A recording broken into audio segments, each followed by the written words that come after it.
Standard costing management accounting में अपनी unit 5, जिसमें हम पढ़ेंगे material variance, labour variance, sales variance और ओवरहेड वेरिएंस के बारे में।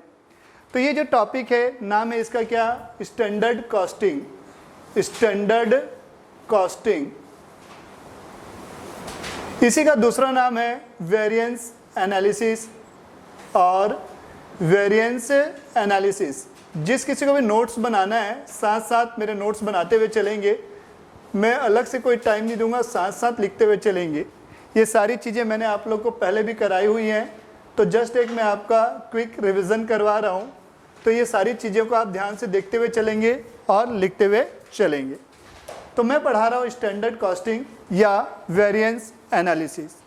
तो पहला मतलब बता बेटा, वेरिएंस एनालिसिस क्या होता है? तो मैंने बताई दो चीज़ें होती हैं आपकी। पहली चीज़ होती है स्टैंडर्ड और दूसरी चीज़ होती है एक्चुअल। स्टैंडर्ड मतलब जो आपने सोच के चला था, जो आपने एक एस्टिमेशन किया था, अनुमान लगाया था, और उसी के मुताबिक, उसी के कंपेयर में जैसा आप सोचते हैं हमेशा वैसा नहीं होता। तो एक्चुअल रिजल्ट में भी डिफर फ्रॉम स्टैंडर्ड। तो जो आपने सोचा था और जो एक्चुअल में हुआ, दोनों रिजल्ट में जो डिफरेंस होगा, उस डिफरेंस को हम बोलते हैं वेरिएंस। उस डिफरेंस को हम क्या बोलते हैं? वेरिएंस बोलते हैं। तो उसी वेरिएंस की एनालिसिस करने को हम बोलते हैं वेरिएंस एनालिसिस। तो हम वेरिएंस के बेसिस पे क्या करते हैं बेटा? रिस्पॉन्सिबिलिटी तय करते हैं। क्या करते हैं? रिस्पॉन्सिबिलिटी फिक्स करते हैं। तो इसलिए इस चैप्टर का नाम रिस्पॉन्सिबिलिटी अकाउंटिंग भी रखा गया है। तो हमारे 4 टाइप के वेरिएंस होते हैं। पहला होता है मटेरियल वेरिएंस, दूसरा होता है लेबर वेरिएंस, तीसरा होता है ओवरहेड वेरिएंस, चौथा होता है सेल्स वेरिएंस। बट हमारे सिलेबस पॉइंट ऑफ व्यू से बीकॉम 3rd ईयर के मटेरियल और लेबर वेरिएंस कवर्ड है। कौन कौन से 2 वेरिएंस कवर्ड है? मटेरियल और लेबर वेरिएंस ही कवर्ड है। ये पूरा टॉपिक फॉर्मूला बेस्ड है। आपको फॉर्मूले याद हैं? ये चैप्टर में आप पूरा स्कोर कर सकते हैं 15 नंबर। ये जो मैं फॉर्मूले बता रहा हूँ बेटा, बहुत बेसिक फॉर्मूले हैं, इन फॉर्मूले पे फोकस करेंगे। तो मटेरियल वेरिएंस पे मैं आता हूँ। किस पे आ रहा हूँ बेटा? मटेरियल वेरिएंस पे मैं आ रहा हूँ। तो मटेरियल वेरिएंस के 5 सब पार्ट होते हैं। कितने सब पार्ट होते हैं? 5 सब पार्ट होते हैं। पहला होता है बेटा मटेरियल कॉस्ट वेरिएंस। पहला होता है मटेरियल कॉस्ट वेरिएंस, जिसको मैं डिनोट करता हूँ MCV से, material cost variance, MCV, material cost variance. दूसरा होता है मटेरियल प्राइस वेरिएंस। कौन सा होता है? Material price variance. तो मटेरियल प्राइस वेरिएंस, इसको मैं डिनोट करता हूँ MPV से। किससे डिनोट करता हूँ? MPV से, मटेरियल प्राइस वेरिएंस। तीसरा होता है मटेरियल यूजेस वेरिएंस, जिसको मैं डिनोट करता हूँ आपका MUV से, मटेरियल यूजेस वेरिएंस, जिसको मैं डिनोट करता हूँ MUV से। अब 2 वेरिएंस और होते हैं। एक होता है मटेरियल मिक्स वेरिएंस और एक होता है मटेरियल यील्ड वेरिएंस। ये दोनों ही वेरिएंस तब अराइज होते हैं जब आपके पास 2 या 2 से अधिक टाइप के मटेरियल हो। कितने मटेरियल हो? 2 या 2 से अधिक टाइप के पास मटेरियल हो।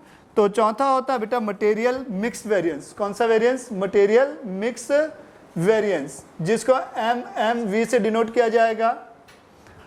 पांचवा होता है मटेरियल यील्ड वेरिएंस। कौन सा होता है? मटेरियल यील्ड वेरिएंस, जिसको मैं डिनोट करता हूं MYV से, material yield, YIELD, yield variance, जिसको मैं डिनोट करता हूं MYV से। ये 5 वेरिएंस हमारे हैं। इन पांचों वेरिएंस के बीच में हमको रिलेशनशिप भी जस्टिफाई करनी है। ठीक है, तो इन 5 वेरिएंस के बारे में हमको डिटेल से पढ़ना है। तो ये पांचों के लिए हमारे फॉर्मूले बने हुए हैं, जिनको मैं 1 बाय 1 डिस्कस कर रहा हूं आपसे। तो पहला फॉर्मूला होता है बेटा मटेरियल कॉस्ट वेरिएंस का। किसका वेरिएंस का? किस वेरिएंस का? मटेरियल कॉस्ट वेरिएंस का। तो कॉस्ट वेरिएंस क्या करता है बेटा? मैंने जैसे कि आपको अभी भी बताया, 2 चीजें होती है। एक होता है स्टैंडर्ड और दूसरा क्या होता है बेटा? कॉस्ट। पहली चीज क्या होती है? स्टैंडर्ड और दूसरी चीज होती है कॉस्ट। तो दोनों के बीच में जो डिफरेंस आएगा, उसी चीज की एनालिसिस करना इस कॉल्ड, मैंने क्या बताया? Variance analysis. तो पहला सब पार्ट मैंने बताया था मटेरियल कॉस्ट वेरिएंस, तो जिसका फॉर्मूला होता है SQ। SQ means standard quantity, into standard price, जिसको मैं एसपी से डिनोट करूंगा, माइनस डिफरेंस निकालना है तो डिफरेंस के लिए अपन क्या करेंगे, minus actual quantity A Q into actual price A P. ये जो मैं standard quantity into standard price कर रहा हूँ, ये हमारा है स्टैंडर्ड कॉस्ट। कौन सी कॉस्ट, स्टैंडर्ड कॉस्ट है ये हमारी। और ये जो मैं actual quantity into actual price कर रहा हूँ ना, ये हमारी है एक्चुअल कॉस्ट। कौन सी कॉस्ट है, एक्चुअल कॉस्ट। ये पहला फॉर्मूला इस तरीके से कंप्लीट हुआ मटेरियल कॉस्ट वेरिएंस का। दूसरा फॉर्मूला होता है हमारा मटेरियल प्राइस वेरिएंस का, MPV। मटेरियल प्राइस वेरिएंस आपके प्राइस के डिफरेंस को शो करेगा, तो इसलिए इसका फॉर्मूला है एक्चुअल क्वांटिटी, ब्रैकेट के अंदर हम लिखेंगे standard price minus actual price. क्या लिखेंगे, standard price minus actual price. तीसरा होगा मटेरियल यूजेस वेरिएंस का, जिसको मैं डिनोट कर रहा हूँ MUV से। तो इसका फॉर्मूला होगा स्टैंडर्ड प्राइस, यूजेस हम क्वांटिटी को यूज करेंगे, तो जो ये जो वेरिएंस है, जैसे मटेरियल प्राइस वेरिएंस था, इसने किसके डिफरेंस को शो किया, प्राइस के डिफरेंस को। सिमिलरली ये जो यूजेस वेरिएंस है, ये आपकी क्वांटिटी जो यूज हुई है उसके डिफरेंस को शो करेगा। तो इसका फॉर्मूला बनेगा standard quantity minus actual quantity. ये हमारे हो गए 3 फॉर्मूले। चौथा material mix variance, material mix variance. इसका फॉर्मूला बनेगा स्टैंडर्ड प्राइस ब्रैकेट के अंदर standard mix minus actual quantity, standard mix minus actual quantity. पांचवा फॉर्मूला हमारा मटेरियल यील्ड वेरिएंस का, मटेरियल यील्ड MYV। तो इसका फॉर्मूला क्या है हमारा, स्टैंडर्ड प्राइस ब्रैकेट के अंदर होगा SQ माइनस SM। ये 5 फॉर्मूले हमारे हैं। अब बात आती है, अगर ये चीज़ें हैं हमारी, 5 फॉर्मूले हमारे हो गए हैं, अब ये हमारा आंसर जो है यहाँ पर हम क्या कर सकते हैं, रिकंसाइल कर सकते हैं, टैली कर सकते हैं कि हमारा आंसर सही है या गलत। मतलब आप यहाँ से अपने आप को जस्टिफाई कर सकते हो एग्जाम में आपने क्वेश्चन सही बनाया है या रॉन्ग। तो ये जानने के लिए हम बनाते हैं एक रिकंसिलेशन स्टेटमेंट। एक रिलेशनशिप स्टैब्लिश होती है इन 5 वेरिएंस के बीच में, जिसको हम बोलते हैं रिकंसिलेशन स्टेटमेंट। ये जो कॉस्ट वेरिएंस है, जो आपको दिख रहा है मटेरियल कॉस्ट वेरिएंस, किसी भी प्रोडक्ट की कॉस्ट जो होती है 2 चीज़ों की वजह से बढ़ती है या कम होती है। अगर किसी चीज़ की क्वांटिटी बढ़ गई, क्वांटिटी ज़्यादा कंज्यूम हो गई, मान लो किसी प्रोडक्ट को बनाने के लिए 2 kg लगना था, 2.5 kg लग गया, क्वांटिटी ज़्यादा कंज्यूम हो गई, इस वजह से प्राइस बढ़ सकता है। ठीक है बेटा, कॉस्टिंग आपकी बढ़ सकती है। दूसरा, अगर मान लो कोई प्रोडक्ट जो आप माल बनाने के लिए खरीद रहे हैं, कोई मटेरियल 2 रुपये पर kg में मिलना था, अब वो आपने खरीद लिया 3 रुपये पर kg में, तो इस वजह से भी आपकी कॉस्ट क्या हो सकती है, बढ़ सकती है, हाँ या ना। इस वजह से जो प्राइस और किस में फ़र्क आ रहा है, क्वांटिटी के यूज़ में। तो इसके लिए ये 2 वेरिएंस क्या हो रहे हैं, जिम्मेदार हैं। तो इसलिए इनकी रिलेशनशिप क्या बनेगी, रिकंसिलेशन स्टेटमेंट में अगर बनाऊँ, reconciliation statement, reconciliation statement, reconciliation अगर मैं करता हूँ, तो मटेरियल जो कॉस्ट वेरिएंस है, मटेरियल कॉस्ट वेरिएंस, इसका टोटल किसके बराबर मिलना चाहिए, material price variance plus material usages variance के बराबर होना चाहिए। और यूज़ कर रहे हैं तो बेटा उनको एक मिक्स करके कर रहे हैं बेटा, तो उसकी वजह से मटेरियल यूजेस वेरिएंस का रिलेशनशिप बनता है मिक्स वेरिएंस और यील्ड वेरिएंस के साथ, प्लस मटेरियल यील्ड वेरिएंस। ये हमारी रिलेशनशिप बनेगी ये 5 वेरिएंस के बीच में। यहाँ तक की चीज़ें हमारी हो गई। अब आगे बढ़ते हैं हम इसी में।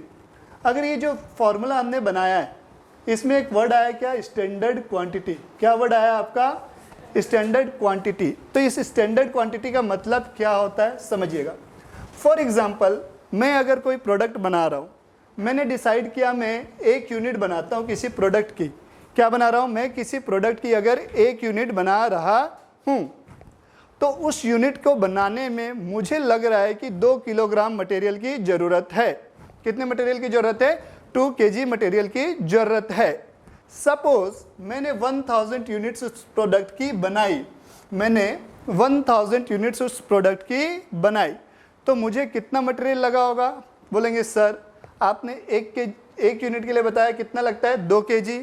तो उस प्रकार 1000 के लिए अगर हम निकालें तो 1000 इंटू 2 kg, तो टोटल 2000 kg मुझे लग जाना चाहिए। तो कहने का मतलब ये जो स्टैंडर्ड क्वांटिटी मैं निकाल रहा हूँ वो किसके लिए निकल रही है? एक्चुअल आउटपुट के लिए। तो standard quantity for actual output, तो इसका फॉर्मूला क्या बन जाएगा? स्टैंडर्ड क्वांटिटी अगर आप निकालना चाहेंगे तो इसका फॉर्मूला क्या बनेगा? Standard quantity is equal to actual output into standard quantity per unit. ये हमारा फॉर्मूला बनेगा। तो आप लोग बोलेंगे सर अगर क्वेश्चन में एक्चुअल आउटपुट आपको गिवन नहीं है देन हम क्या करेंगे? एक्चुअल आउटपुट नहीं दिया तो कोई घबराने की बात नहीं है। क्वेश्चन में जो आपको स्टैंडर्ड क्वांटिटी दी रहेंगी जस्ट कॉपी एंड पेस्ट। तो हमारी दो चीज़ें मैंने अभी समझा दी। पहले हो गए पूरे 5 फॉर्मूले मैंने बताए, उसके बाद मैंने क्या किया? रिकन्सिलिएशन स्टेटमेंट बताया, जहां मैंने बताया कि आपको हमारा आंसर सही होगा कि नहीं होगा वहां से हम पता कर सकते। उसके बाद मैंने बताया बेटा स्टैंडर्ड क्वांटिटी जो एक वर्ड यूज आया था उसका मीनिंग। अब एक वर्ड और बचा हुआ था स्टैंडर्ड मिक्स। हम ये स्टैंडर्ड मिक्स अगर निकालेंगे तो ये स्टैंडर्ड मिक्स कैसे निकलेगा? तो हम क्या करेंगे? एक्चुअल क्वांटिटी के टोटल को, किसके टोटल को? एक्चुअल क्वांटिटी के टोटल को स्टैंडर्ड क्वांटिटी के रेशियो में बांटेंगे। Divide sum of actual quantity in the ratio of standard quantity. Actual quantity के टोटल को स्टैंडर्ड क्वांटिटी के रेशियो में बांटेंगे। ये हमारा कहाँ क्या आएगा बेटा? स्टैंडर्ड मिक्स आ जाएगा, बांटेंगे। तो यहाँ से मेरा क्या आएगा? स्टैंडर्ड मिक्स आएगा। इसके बाद आगे बढ़ते हैं अपन। जैसे अपन इन जनरल 2 - 5 किए तो यह आता है -3। तो वैसे ही इस वेरिएंस चैप्टर में क्या होगा? या तो आंसर माइनस में आएगा या तो प्लस में आएगा। अगर माइनस में आए तो उसे हम बोलते हैं एडवर्स या अनफेवरेबल।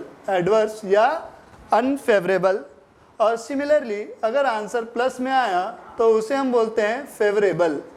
क्या बोलते हैं उसे हम? फेवरेबल। तो हम माइनस और प्लस के साइन के से डिसाइड नहीं करेंगे बेटा, यहाँ डिनोट नहीं करेंगे। आई मीन टू से जो भी आंसर आएगा उसे हम किससे डिनोट करेंगे? अगर माइनस में आ रहा है तो माइनस के लिए लिखेंगे ए, और उसी के प्रकार अगर प्लस में आ रहा है तो उसके लिए हम क्या लिखेंगे बेटा? एफ। प्लस आया तो एफ, माइनस आया तो ए। ठीक है, यहाँ तक की चीज़ें हो गई हमारी। आते हैं क्वेश्चंस पे।